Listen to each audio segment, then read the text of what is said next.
It feels to me that the contemplative traditions of all traditions, actually, that we are drawing from some sort of shared deeper river.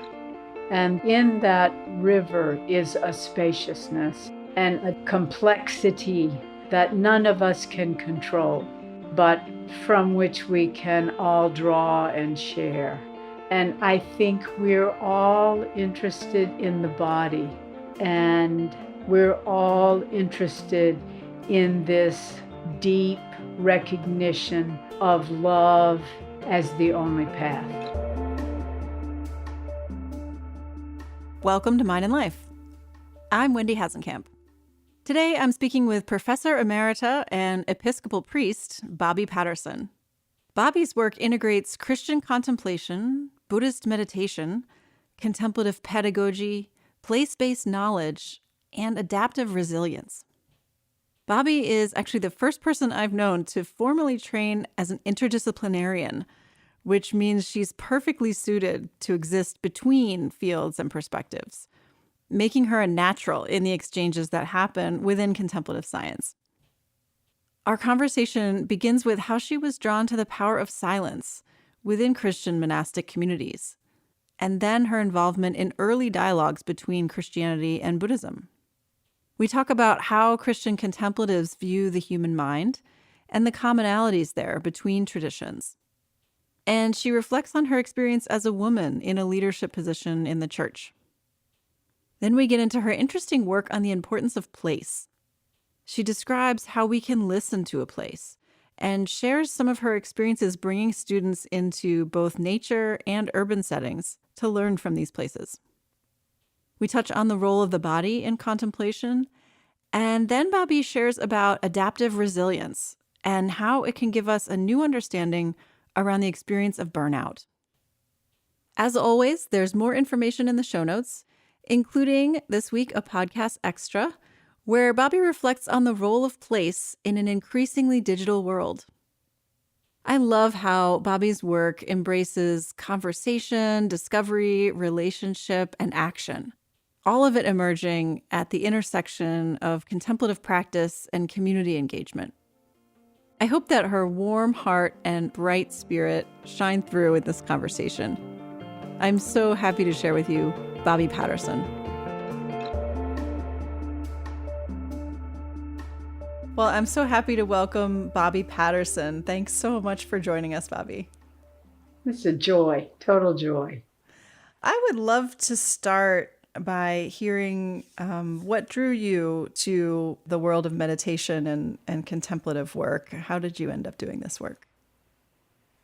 You know, that's a terrific question because I think one of my interests and concerns, I guess I would say, is that the Christian tradition, which is my root tradition, has an expansive and rich history and tradition of contemplative practice.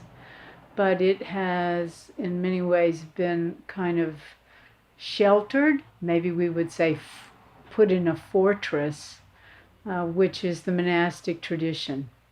And there are ways in which the institutional church just was more publicly facing, and those practices take a kind of time and settling.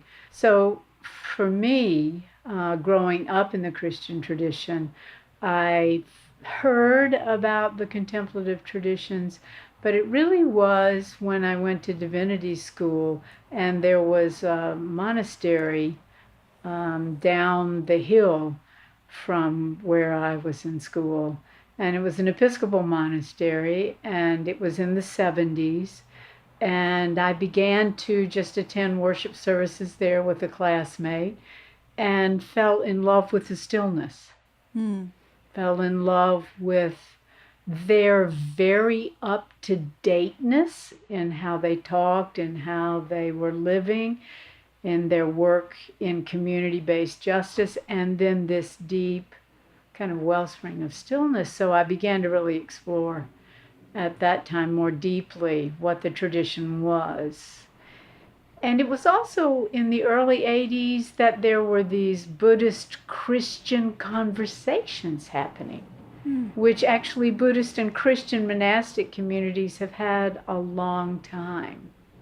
But it just wasn't available to the public. It was all monastics. And yet they began, David Steindl Rast and, Thomas Keating, they began to, if you will, come out.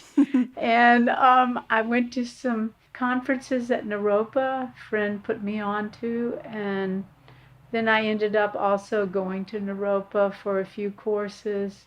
And that was the foundation. I became a kind of fellow with the Society of St. John the Evangelist, that monastery in Cambridge, Mass, and continue to study with them. So that's how I began to kind of, the journey was these practices just drew me. That's fascinating. I'm glad that you raised the contemplative tradition within Christianity, because I agree. I feel like it's not often explored or talked about. So I'd love to hear a little more of what you've learned about that, and maybe the view of the mind and how through contemplation we might change it from the Christian perspective. Yeah. I really became just enamored with, falling in love with the earliest Christian contemplative traditions, and particularly in my graduate studies, did a good deal of work with the desert mothers and fathers, they're called. They kind of started in Egypt, and then it moved towards Syria and on to the East. And the Eastern Christian Church has always kind of kept that monastic contemplative thread a little bit more to the forefront than the Western Church out of Rome, which became quite liturgical, meaning all the ceremonies, and political. And the mothers and fathers of the desert just totally took my heart. They just totally wrapped me in their arms. And because they were these characters. They were real people who experienced a good deal of life's pushes and pulls, ups and downs, which only got more tense, more exacerbated in the desert itself. The African desert is not a human-friendly environment. So when you go there, and they went there partly to get away from the hustle and bustle. Some were evading the Roman Empire, but others were kind of drawn to wanting a deeper experience of the holy. And there was a good deal of developing in those communities what you might call a mind science. How do you begin to take to a prayer that's deeply settling when there's lots of noise in the head? There are little lions and other creatures right around you. And you're trying to also do this deep work, but there are other monastics in the area. So there's human tension. And some of them, of course, were selling their mats that they would make out of straw in the city market and then going back to their hermitage or their huts. And their sense was that if you attended to the mind's busyness and rooted in the love of God, that would begin to transform your relationships with yourself, a lot more self-care, and with others. And they began eventually to become communities of people, and that science got more developed. And of course, they were doing worship services and doing kind deeds to other people.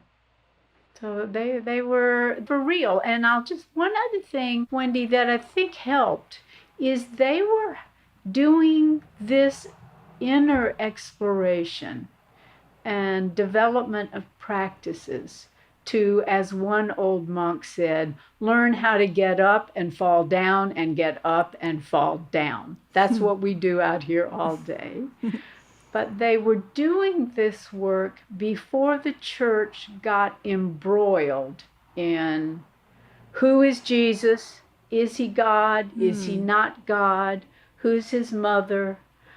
how do we talk about this revelation? They were starting this life of deep prayer for self-transformation and life with others before those arguments got their steam, which I think gave them some freedom.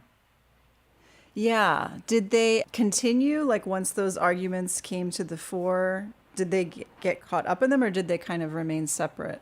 They did continue, and they, really, they continued and still are alive today. From that root comes the Benedictine tradition, and from that comes Eastern Orthodox traditions, Mount Athos in Greece, and all the Cistercians, the Trappists, they all come from this root.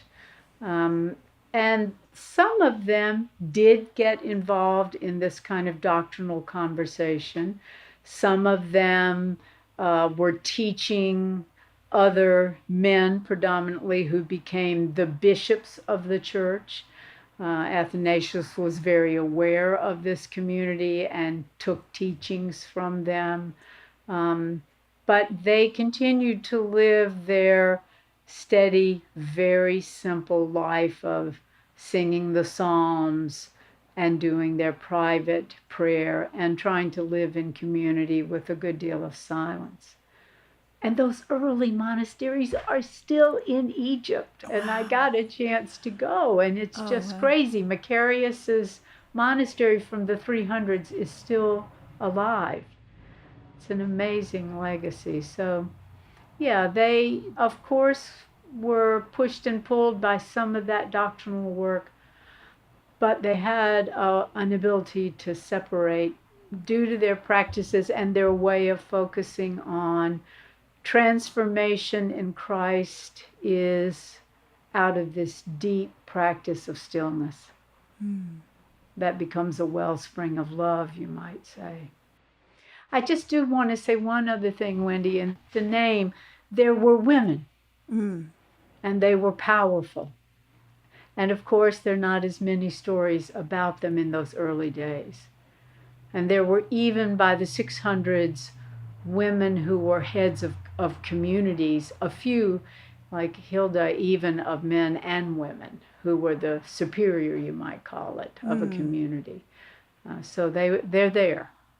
That's great. And so you yourself are an Episcopal priest. And so I'd be curious, coming all the way from that lineage, what your experience has been, as a woman in a leadership position in the church. And is that now, normalized? Is it still unusual in your tradition, or what's been your experience? I think now it's actually quite normalized. And the number of women bishops is very large. When we say normal, I think we have to know that, that's a word that ebbs and flows. So there may be times that you can suddenly experience a kind of set of assumptions about power or about training. For me personally, one reason that monastery of the Society of St. John the Evangelist became so critical was they were actually in the middle, in the 70s, of splitting in two, by which I mean numbers of the monks who were there left over the ordination of women. They became Roman Catholic monks, to my knowledge. Where women were not allowed to be ordained. Where women were not allowed to be priests. And so there could be in leadership, but not priests. But the idea of becoming a priest for them was not tenable, not doable. So for me, in an interesting way, the contemplative space they embraced together in the conflict of real world decision making, can women do this, created a spaciousness to allow my pain as I watched some leave, and to allow my capacity to be with what was real, which was many were staying, a few elder ones and a number of young ones, very encouraging. And so that contemplative space for me was a critical starting point that helped me feel my own groundedness. Carter Hayward was at the Episcopal Divinity School up the street, and she was helping us at Harvard Divinity and meeting with us. She was irregularly ordained, very upsetting to the church, a beautiful lesbian theologian. So I was in an environment of empowerment, you might say. Wow. It took a number of years for me to get ordained because I was all out of order. And What do you mean by that? well, yeah, it was one of those funny things like, okay, you want me to do the steps in order, but you're not allowing me to start the steps. So now I've gone to divinity school and you want me to be in a program to discern my vocation. Right. Okay. So it's kind of like already moving forward and then moving back and moving forward, moving back. For instance, Wendy, my first job was in the Cathedral of Jackson, Mississippi. I specialized in urban ministry. And the deans of cathedrals, in my limited experience, would hire a woman as a kind of testimony to the goodness of women as priests. They wanted that displayed at the cathedral, which is a powerful holy space in a diocese, and the bishop also lives there in the cathedral. His offices are there. This dean asked me to be the outreach minister. I did worship every Sunday. That bishop of Mississippi did not ordain women, and he had the right to not do that. So I worked for 2 years with a bishop who was very genial toward me, but absolutely clear that I was not ordainable because of my gender identity. So by the time I got to Atlanta, and the Bishop of Atlanta was welcoming of women, but that's when he said, you need to discern your vocation, and we have a series of steps and you're out of order. And so that took 4 more years. Oh, wow. To get in order. Oh, my goodness. And I had great encouragers. And I once had a bishop I just adored in Atlanta, very loving, very, very smart man. And he said to me one day, Bob, why are you women from that a little bit older generation, I wasn't the first, why do you kind of hang on the margins? And I said, because you pushed us there. And then you become comfortable at the margins. There's a lot of creativity there.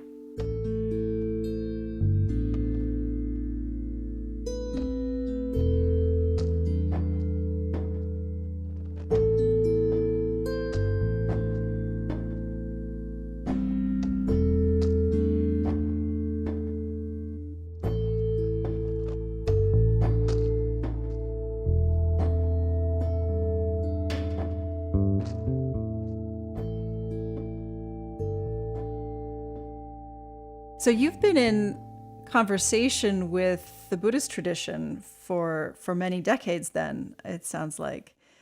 I'm wondering where you see similarities and differences, maybe in terms of the approach to contemplative work and the goals between the traditions.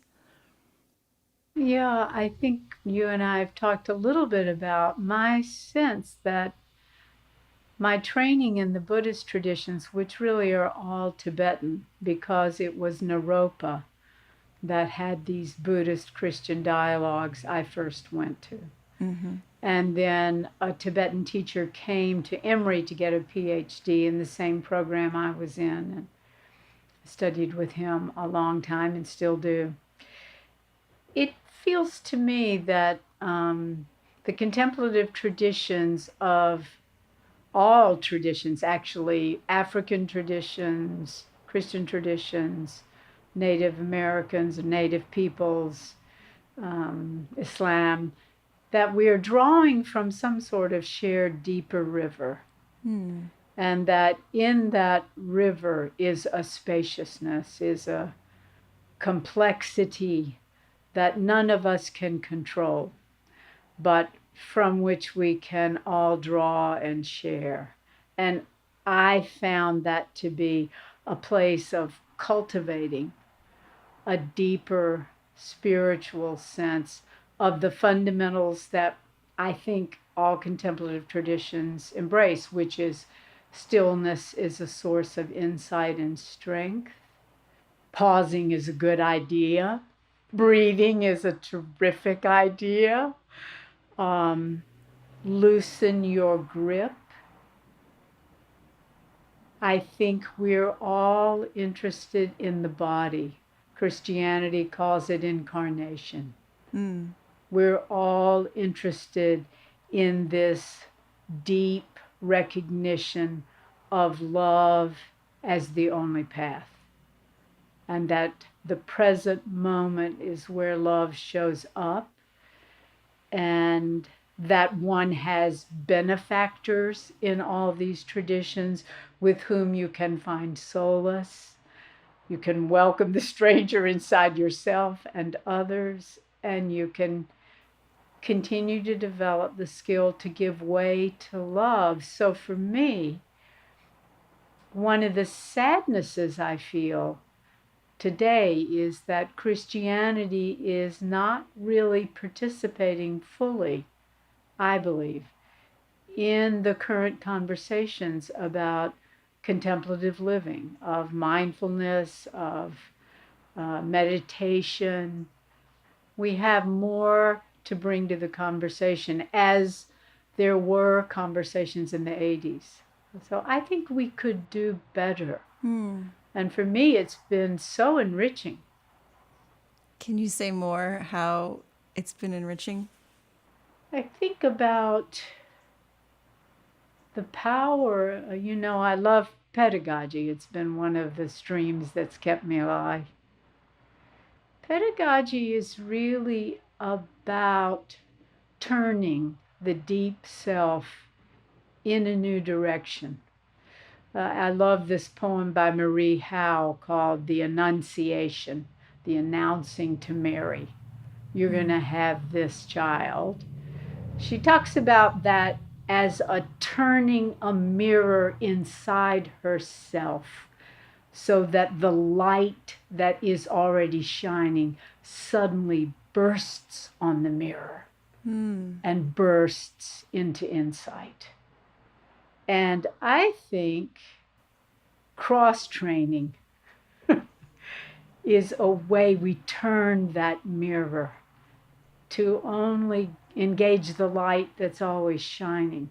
And they're just ways in which, if I'm always holding that deep inner mirror at the same angle, with the same words and the same texts and the same liturgies and the same teachers, it's hard to turn it. And then I lose the opportunity for that flash of insight that comes by cross-training. That's beautiful. It also really speaks, it makes me think of interdisciplinary work in general, not just in a religious or contemplative tradition, but all the lenses, for example, in contemplative science that we bring to studying the mind. And my own work being exposed to humanities was like that, is such a different training and perspective than scientific training. And I love that metaphor of turning the mirror and bursting insight. Yeah. I can, of course, that's why I think for me, once I finally decided to do a PhD, there was nothing to do but do an interdisciplinary PhD. I simply couldn't grasp being trained only with one content. And I think what interdisciplinarity gives us is to recognize we share methods. Investigation is a broad approach. Mechanisms is a broad approach. History and growth of field is, a broad approach. And there's so much intersectionality, might be the new word, where we find all these crossings that enrich us. I'm with you. And for me, learning with Mind and Life more about the neuroscience, the cognitive science in my very limping way has been great because I can bring stories and poetry and a sense of groundedness and place to the conversations. Yeah. Yeah, I'd love to talk more with you about that sense of groundedness in place. So, you recently helped co chair and plan our Summer Research Institute that just happened this past summer, which was on the topic of climate, but you brought such a beautiful perspective on the importance of place. So, you said taking places and their stories seriously is fundamental to planetary healing. And you suggest that we begin that process by remembering and listening to what places are teaching us. So, can you just say more about your perspective on that? Yeah. So you can see that already poetry is a kind of river in me because remembering is really Joy Harjo, the poet laureate's poem, Remember. And it's about place. It's about the place of the womb of a mother that birthed us. It's about the place of the soil. And she has the beautiful litany of all the colors of soil in the world that really grew humanity in evolution, and our multitude of colors and experiences. That the places we come from shape so profoundly the stories we know and the stories we hear. And that human variety is a mirror, if you will, of the plant world variety, of the cosmos variety, the stars, of the rivers. And certainly as a Southern woman, place is a tremendous metaphor for us with all of its destructiveness, because one can get so tied to place that it then becomes worthy of killing and of great brutality, the racism of the South, the white supremacy of the South. And yet it is also our stories about all beings finding healing in their places, about listening to the gifts of those that come into one's place, slavery brought here by force, but the gifts of music, of the Mississippi traditions, of the Gullah traditions of South Carolina, knowing the deeper, richer, painful stories of place is what shows us the capacity of humanity, from our brutality to our great beauty. It's very much embodied in the land, embodied in the stories with the land, embodied with the creatures.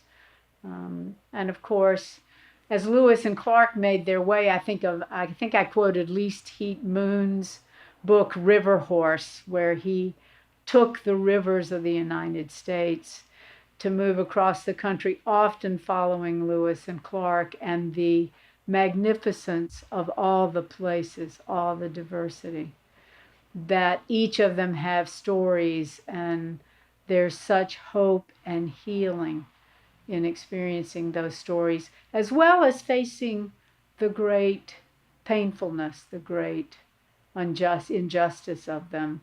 But stories give us an access to another layer of human sharing that I think is similar to science, but it's just of a different kind. Yeah. I'm wondering, this might seem like a silly question and there might not be a good answer, but I hear a lot about, the teachings of the land and the importance of listening to places and to land and plants and creatures and kind of all the embeddedness that's around us. I think sometimes this can be a foreign concept for people, the idea of listening to a place. Do you have any examples from your own life of learnings that you've gained from a place, or even just tips, I guess, or instructional ideas about how to go about listening in that kind of a way? Sure, sure. I'm still learning. But I think for me, at the deeper, kind of more personal level, my family, both my parents were in public psychiatry. And to kind of get away from the giant state hospital they committed their lives to in transformative ways, they bought the teensiest little cabin on a lake near where we lived. And when they weren't on call or we would go there as a family. And we were also a family emerging into what would become a full-blown addiction of one of my parents. Mm. And in that painfulness as a child, it was going out into this pine forest on the land and letting go of my grief, of going into the water and letting go of my grief and confusion and pissed offness. And I think I learned it out of a kind of desperation to find a place that could take the grief. And the land seemed willing to be present, so that I found comfort in a certain tree that would hold me. And certainly now we see the earth is carrying her own grief, so it's time for us to hold her. Mm. But I think those initial experiences really put me on the path of place and of nature's capacity to be present whatever I brought. The joy of swimming in that water. And then, Wendy, I'll just say, teaching classes at Emory on Place. Yeah. I would take students camping for a weekend, and these are students who ain't never been outside, period. And a little teeny backpack with one change of clothes, walking 3 miles in, for them was just unbelievable. They did it. They spent the night in a tent in the dark, but then I just girded my loins and said, we're going to do some exercises. And we just started with standing and watching the sunrise. And you can imagine getting them up to watch the sun was tough.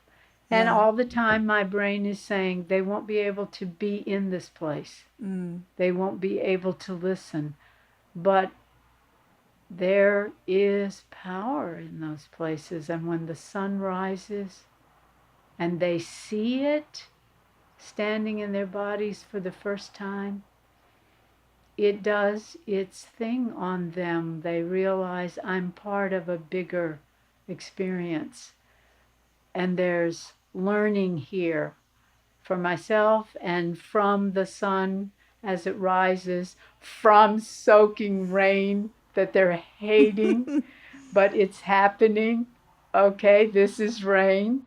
And I'll just end by saying, once I had an exercise that the first time I tried, I thought, okay, this is it. This is when it's going to be total mutiny. I asked them to go to a tree and try to offer to the tree a sense of mutual exchange.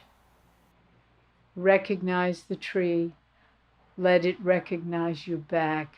Just try to be there as if it were a living creature. And I really thought they will mutiny. They will intellectualize it. Mm-hmm. And it didn't happen. They began to talk about the rocks beneath, about the water flowing. And many of them now are in their 40s, and when I cross paths, they still talk about it.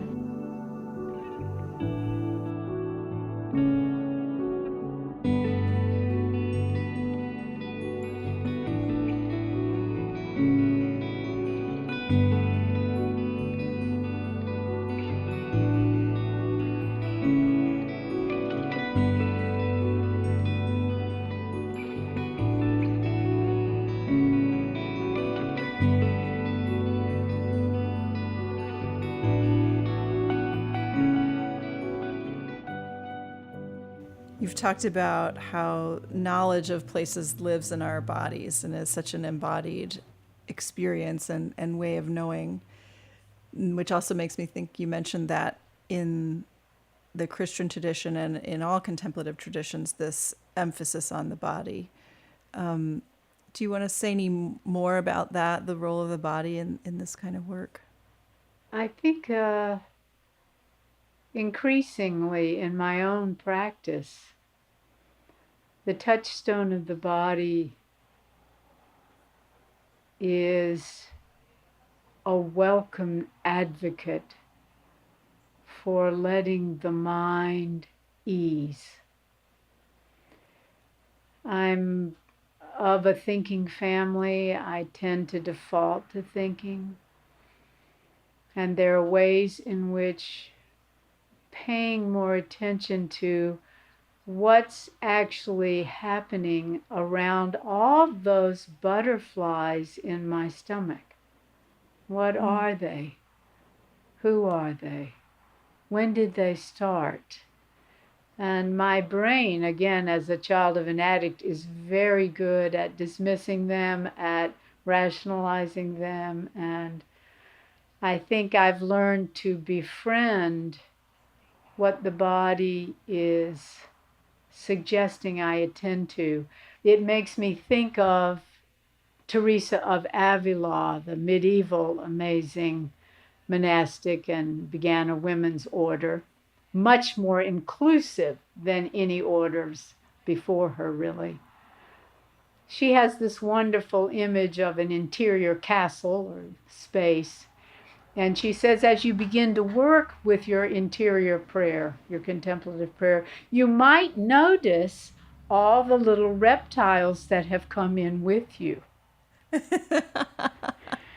We all have these precious little reptiles that are running around inside us, and the body is very aware of them, and which ones bite, and which ones are hurting, and which ones sing, and beginning to create an awareness of the body, those butterflies or those creatures that scare me, the songs of my deep heart I haven't heard.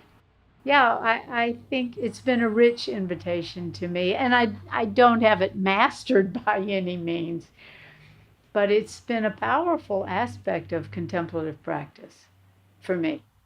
You were talking about how you bring students camping into nature when that might not be a familiar place for them. And then I know you've also brought students into kind of urban walks to places that may not be familiar to other students. Can you share some of those experiences? Sure. I moved into urban ministry because my family of origin was full of do-gooding change makers, and there were ways in which that activity did not include the full stories of the places and people they were working with. So as I began to do urban ministry, I realized we needed to be in urban spaces understanding the history and the cultures of the peoples and creatures and trees of that place, not just helping things be better. And so I began to take students into the very famous area of Atlanta, on Auburn Avenue, and down where a kind of hub of Black culture existed, and a major race riot in 1906. And we walk Auburn Avenue and we look at the buildings that are Wheat Street Baptist and, of course, Ebenezer Baptist, where Dr. King's father and Dr. King were preaching. And we go into those spaces, both old Ebenezer and new Ebenezer, and we try to reckon with a beautiful Black emergent culture out of slavery after the Civil War. that continued to be crushed by Jim Crow and continued to suffer. And yet there were nightclubs and blues music, and to see the places and to walk the streets and to stand in the wooden pews of Ebenezer is much more transformative than simply deciding, well, how can I help? It's learning to listen to the stories that are on the street and in the walls of African Americans who were so brutally killed and rights taken away. And we go over to one of the first housing project areas. It's just empty lots now. The housing wasn't very good. It's been torn down. But the miracle there that community farmers around Auburn Avenue have learned is that they planted the seeds that they had. So there are fruit trees that no one in Atlanta brought there. There are gourds, there are various kinds of squashes that the African American people brought with them and cultivated and kept. And they showed up in these housing projects started in the 30s and 40s because work wasn't available and housing wasn't available. And it ain't the same to read it in a book. Right. If you see it, if you walk it, the African American experience comes a little bit more alive. And I'm still so much to learn. My own racism is still alive and well. So much to learn. I'm thinking, I don't quite know how to frame this question, but you've spoken about, being a Southern woman and the importance of place in the South and all the complexity there.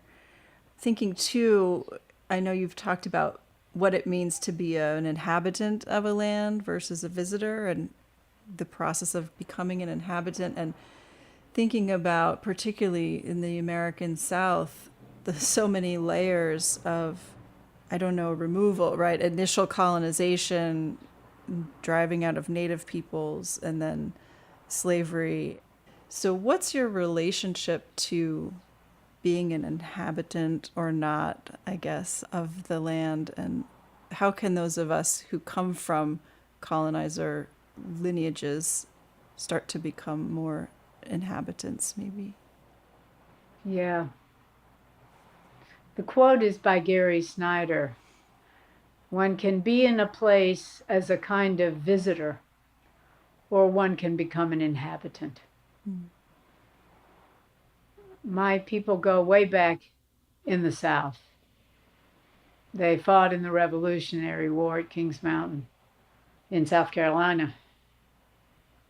I think being in a place as a white Southerner might mean that you don't really become an inhabitant, because becoming an inhabitant, in my view, means moving into what the earth and the trees and the peoples around you know about that history. The experience of learning, and it takes a lot of effort, and I'm still doing it, and it's also a grace and an invitation to listen to African Americans tell their stories about what they know about the place. It's painful as a white person to see the kind of colonizing legacy. It's also painful to have friends that you're close to, and then they begin to talk about their own experience. Even at my age, they experienced such racism in the 60s around schools, and letting myself be present to that is not easy, but it's pretty clear to me that I can't become a deep inhabitant able to contribute and live a shared life unless I move into the stories that I'm a part of and part of the profoundly tragic causes. And I would miss out on learning gospel songs. I just came from a retreat and I sang a song I learned at Ebenezer about asking the Spirit to come down on me. And I just bet it has some African roots. And we used to sing that song before the service as a conjuring of God at Ebenezer, and other songs. And then American Indians, my grandmother as a Red Cross director was giving shoes and taking clothes and doing helping things, but I never heard the stories. But Joy Harjo, this poet laureate, is Muskogee Creek. She is of the nations of my place. And I try to listen to her music and her poetry and her stories to learn what the Creek and the Cherokee know about the land and the place. And it will bring up pain. It will bring up pain. It will bring up a kind of helpless grief I can sense, like, well, it's so bad, Wendy, where do we go from here? It's part of becoming an inhabitant. It's part of learning to be here and to notice the joy of the music, to begin to learn the dances, to begin to find the rich, deep stories. So I think our contemplative practice makes a huge difference. It gives spaciousness to that work. And I wish I had a rich answer, but I know there's no other way. Yeah. There's no other way. Dive deeper.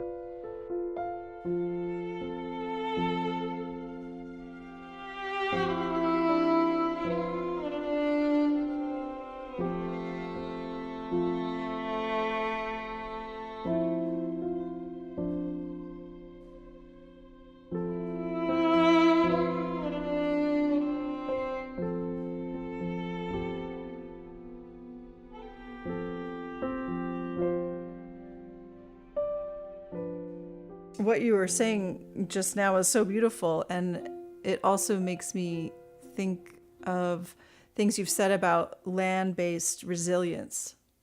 How can we use land or place to help build resilience? There's a model of resilience that's emerging in the last 40 years called adaptive resilience, which offers tremendous resources for us.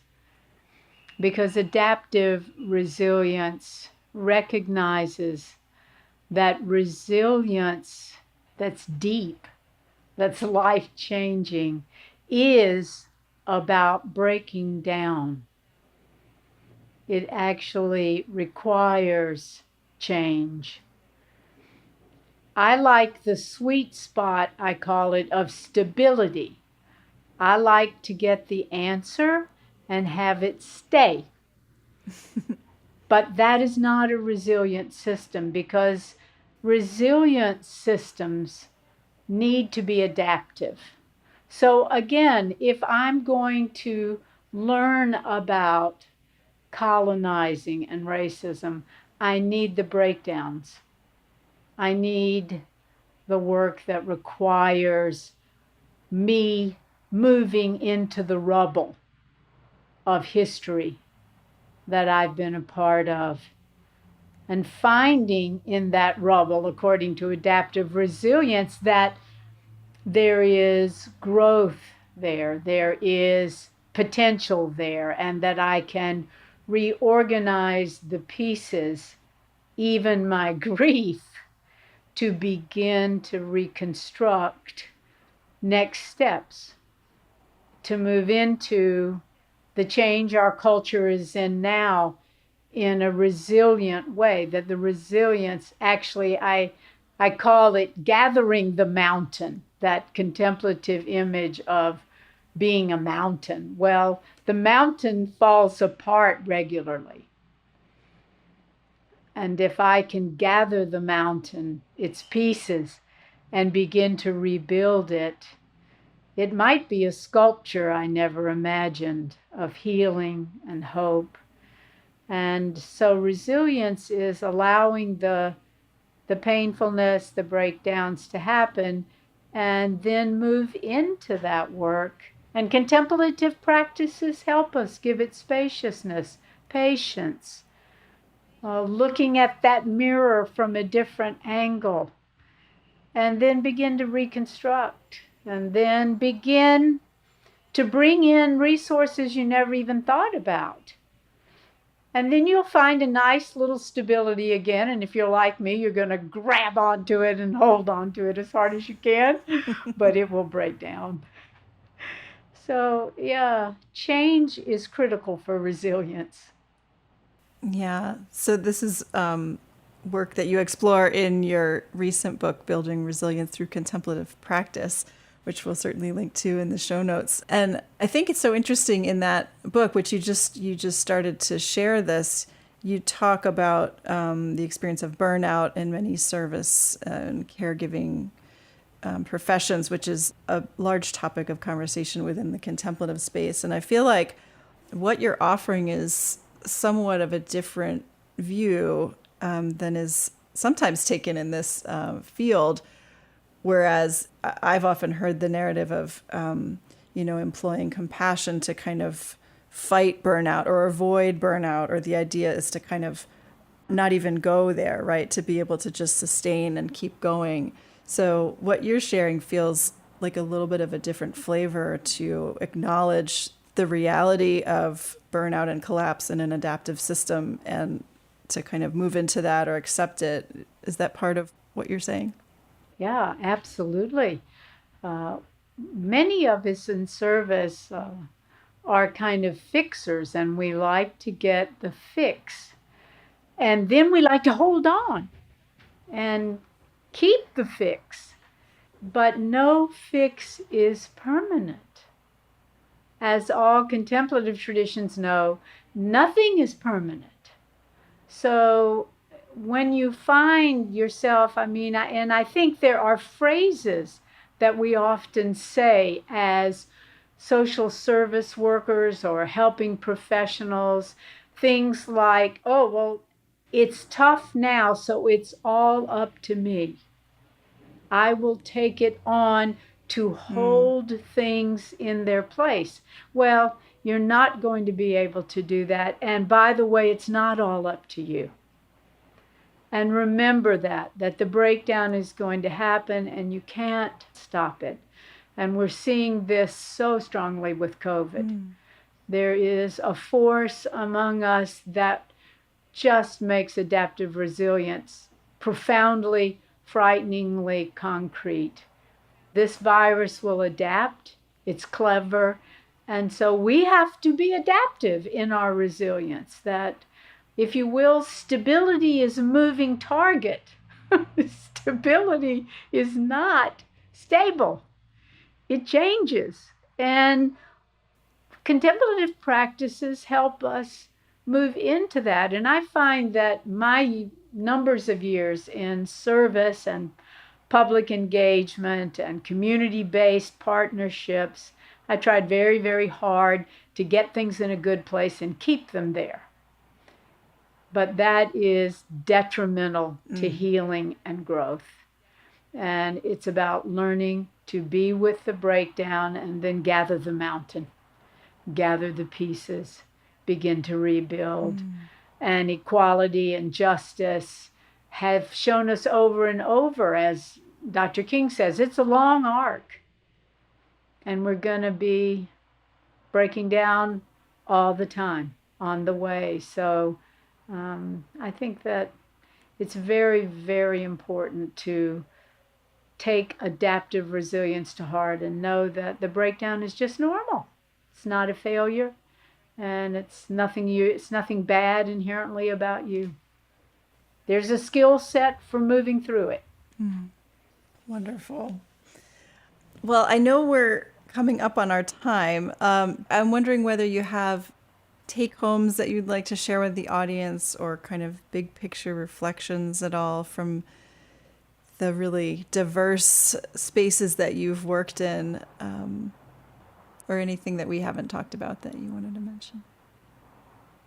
I think a really critical piece is community, of course. And community is something that contemplative traditions have always taken profoundly seriously. Community is the place that gets under our skin, that breaks it open. And community is the place that brings healing and insight. And if it's a contemplative community, what we're working at is loving kindness as we do that work of breaking down and breaking open and then coming to new spaces of healing. We all need time away. We all need time alone. That has its power. But there is inestimable good in community life. Finding it wherever you can, building it wherever you can. And then, of course, long-standing communities like a contemplative practice community or mind and life communities or your church or your mosque, synagogue, your political activism committee. We need community so much. Trees know that. They're all interconnected. Animals know that. The climate knows that. So maybe that's one thing to say. We need community. And it needs to be diverse. That's the strongest. Thank you so much, Bobbi. This has been so enlightening, and it feels like I've just received a sermon and a Dharma teaching all in one. Thank you, Wendy, for all of this. Thank you.